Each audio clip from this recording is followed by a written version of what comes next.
ati yewe bavandimwe murobe magazi amazi si ayandi. Umuntu rero mu bintu bimugora agorwa no kumenya ko hari yahindutse ukwiye kugendana nayo ukamenya uko witwara haba mu rugo no ku gasozi.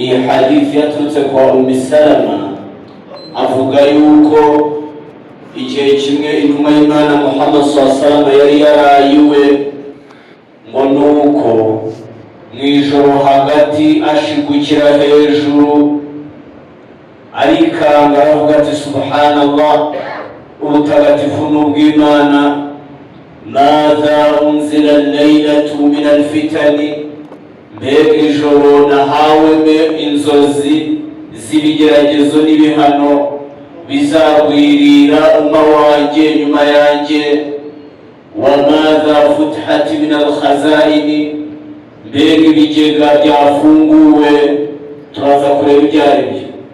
Aragira ati aikizu sawahiba al-hujari nimubyutse bene ibyumba rubba kasiyatun fi dunya ahari wenda ku isi babona bambaye ariyatun fil akhirah ariko kumperuka bakazaba bambaye gusa. Iyi hadithi yaturutse kwa Salama ubundi yitwaga Ramla mwene Sahali mwene al-Mughira mwene Abdullahi. Bivuga yuko uyu mudamu yakiriye ku ntumwa y'Imana Muhammad sallallahu alaihi wasallam ubumenyi bwinshi, cyane ubumenyi abantu batageraho keretse ababanye n'intumwa y'Imana Muhammad sallallahu alaihi wasallam mu mbere. Nk'umudamu wararanaga n'intumwa y'Imana hari amakuru menshi yari afite yagombaga kugeza kuri ummatu Muhammad sallallahu alaihi wasallama, cyane amakuru aturuka mu butumwa bw'ibanga bugaragara mu buhanuzi bw'intumwa y'Imana Muhammad sallallahu alaihi wasallam. Yaroteshwaga aryamye. Uyu Ramla bivuga yuko ilmu yari afite yari nyinshi yakuye ku ntumwa y'Imana, ndetse kandi bivugwa yuko ari umwe mu basangiragendokazi bapfuye mu mwaka wa 59, ndetse kandi inda Imam al-Bukhari mu gitabo cya Sahih al-Bukhari Ramla uyu nguyu Salama Imam al-Bukhari yakiriye hadithi ze enye zose yazakiriye kuri musangiragendokazi wari ufite ilmu nyinshi cyane yerekeye kuri ibi ngibi. Bityo rero intumwa y'Imana Muhammad sallallahu alaihi wasallam ngo yashigukiye hejuru. Imaze gushigukira hejuru iravuga iti subhanallah ubutagatifu n'ubw'Imana. Yatangajwe n'iki? N'ibyo yaroteshejwe kandi bizaba impamo umma we uzacamo mu bihano n'ibigeragezo. Ngo nuko aravuga ati haje ibihano kuri umma wanjye n'ibigeragezo, ndetse kandi si ibyo gusa, hafunguwe n'ibigega. Ibigega bivugwa ni ibigega by'abami by'ubwami bw'Abaperesi n'Abaroma. Rasul sallallahu alaihi wasallam yari yarahanuye ko ibyo bigega n'ubwo butunzi abayisilamu bazabigiraho imbaraga na Sayitani. Bityo ababwira yuko byanze bikunze imbaraga Abaperesi bafite bazatsindwa, abayisilamu bakabayobora, umutungo wabo bakanawunyaga. Kandi ibyo byabaye mu gihe cya Umar ibn al-Khattab. Ndetse kandi aravuga ati aikizu sawahib al-hujari nimubyutse sawahib al-hujari. Ijambo sawahib bisobanura sahiba, umusangiragendokazi cyangwa umutambukanyi. mu batambukanyi b'intumwa y'Imana Muhammad sallallahu alaihi wasallam, ngo nimubyutse sawahib al-hujari. Naho ijambo al-hujari bisobanura jamu hujura, n'ubwinshi bwa shamburete. Nimubyutse bene ibyumba. Bivugwa ko intumwa y'Imana Muhammad sallallahu alaihi wasallam yari ituye mu mashamburete, abadamu bayo nibo babaga, ndetse kandi ntabwo yarabayeho ubuzima bwo hejuru. Kana yaishu ishata al-fuqara, yarabayeho ubuzima bwa gikene, kandi yarayoboye igihugu, kubera ko Allah tabaraka wa ta'ala yaramubwiye yuko wal akhiratu khayrun wa abqa, imperuka niyo nziza kuri wowe kandi uzabaho ubuziraherezo wishimye. Ntabwo yigeze ariririza Rasul sallallahu alaihi wasallam. Abadamu be baryamaga muri za shamburete, aravuga ati mubabyutse, ahari wenda mubabyutse basari, basabe Allah tabaraka wa ta'ala azabarinde kugwa muri izi fitina, batazakoreshwa bakaba impamvu yo kongera amavuta mu muriro, ndetse kandi bakaba impamvu yo kubura ijuru n'ingororano n'ibihembo, kubera ko bakoreshejwe muri ibyo bigeragezo. Ijambo al-fitan bisobanura ibintu byinshi. Muri byo bisobanura kumeneka kw'amaraso menshi, ndetse n'ubwicanyi no gusubiranamo kwabaye nyuma y'uko intumwa y'Imana Muhammad sallallahu alaihi wasallam yitabye Imana. Wa kasratu al-muhaji wal-haraji, no kumeneka kw'amaraso no kuvamo kw'aho zigatikira, bityo mu babyutse batazaba impamvu y'ibyo byose. Biringire Imana, banayisaba barinde izo fitina bazazicamo neza, kubera ko zishobora kuzabambika ubusa ejo bundi ku munsi w'imperuka, bakeka ko ku isi bari bambaye.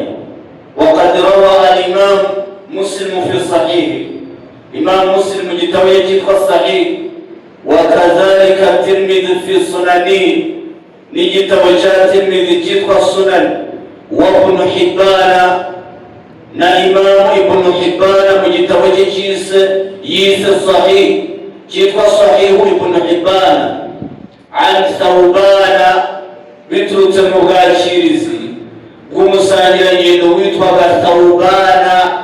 Wa Thawbana kana mawla Rasulillahi sallallahu alaihi wasallam, ngo yari umwe mu bantu intumwa y'Imana yakuye ubucakara. Iyo umuntu wamukuraga ubucakara yitwaga mawla. Ijambo mawla ni umuntu wari umugaragu, ukamuvana mu bugaragu no mu bucakara ukamugira umwigenge. Uyu Thawbana ngo yumvishe intumwa y'Imana Muhammad sallallahu alaihi wasallam yigisha iti inna Allaha zawa yadiya al-ardh, Uwiteka yanzigiye isi. Ijambo zawa yadiya al-ardh bisobanuye yuko tawaha yarayegeranyije, wa qarrabaha bayna aynayhi, ngo nuko ayegeza hafi intumwa y'Imana. Fara'aytu mashariqaha wa magharibaha, ngo ibone uburengerazuba bw'isi n'iburasirazuba bwayo.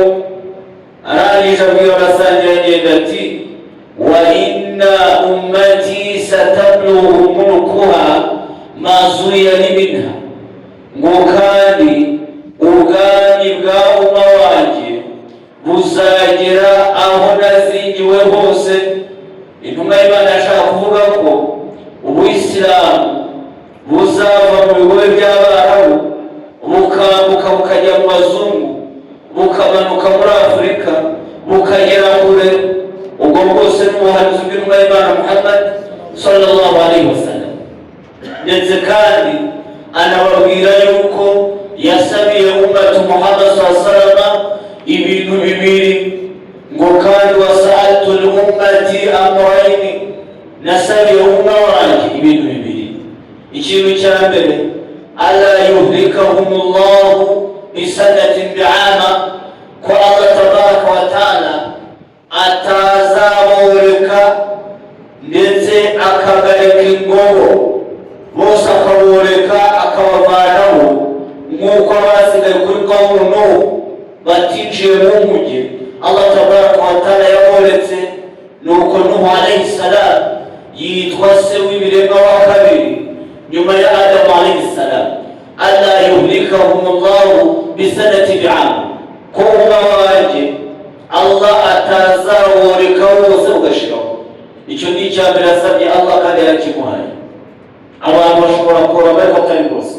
Icya kabiri asaba Allah tabaraka wa taala alla yusallita alayhim aduwan min siwa anfusihim fayastabiha baydatahum, kandi ko Allah tabaraka wa taala atazateza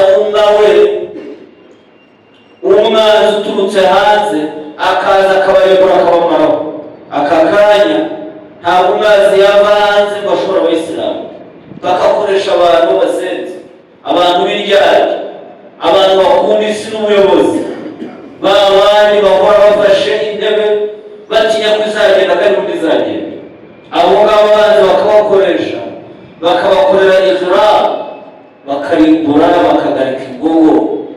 Ibyo ni ibintu bibaho, ariko umwanzi w'Isilamu ntabwo yaturuka inyuma ngo abashe Abayisilamu. Ibyo ni ibintu intumwa y'Imana Muhammad sallallahu alaihi wasallam yahanuye kandi byasohoye. Tukaba rero muri iki gitabo tubigishije bumwe mu buhanuzi bw'intumwa y'Imana Muhammad sallallahu alaihi wasallam, ndetse kandi ko ibyo yahanuye byasohoye, ndetse kandi ko Abayisilamu bakwiye kwitwara neza mu bibazo bigenda bivuka cyangwa mu bigeragezo, bakamenya guhagarara bwuma, bakamenya kwitwara neza igihe hali hindutse, bakamenya kugendana nayo. Ntibarushwe ubwenge n'igikeri cyangwa ifi iyo igeze imusozi irabimenya ko itakiri mu mazi, ikabwira abantu turya ntabwo ngiye mu mazi, ikamenya uko yitwara. Ndetse kandi igikeri cyabwiye bigenzi byacyo amazi amarira gutabura ati yewe bavandimwe murobe magazi amazi si yayanjye. Umuntu rero mu bintu bimugora agorwa no kumenya ko hali yahindutse, ukwiye kugendana nayo, ukamenya uko witwara, haba mu rugo no ku gasozi, aho ariho hose. Wa tilka al-ayyam Allah hindura hali. Qala sha'ir, umwe mu basizi yaragize ati wa bayna labhatin l-ukhra yughayyiru Allahu halan ila hal, hagati yo guhumbya kombi Allah hindura hali kujya muri iyi hali. Nimba abantu babaga muri hali igenda gutya, ugora ngo ugende gutya, nihera bikagenda gutya, nawe uragenda gutya kugira ngo ugereyo kandi uzagereyo amahoro. Dusaba Allah tabaraka wa taala ubu buhanuzi bw'intumwa y'Imana Muhammad sallallahu alaihi wasallam ntuzadufate cyangwa tube impamvu yo kubanzirizwaho n'ibihano na fitina ihanurwa muri izi hadithi. Kandi dusaba Allah yo gusobanukirwa ino dini, innahu waliyyu dhalika wal qadiru alayhi. Wassalamu alaikum wa rahmatullahi wa barakatuh.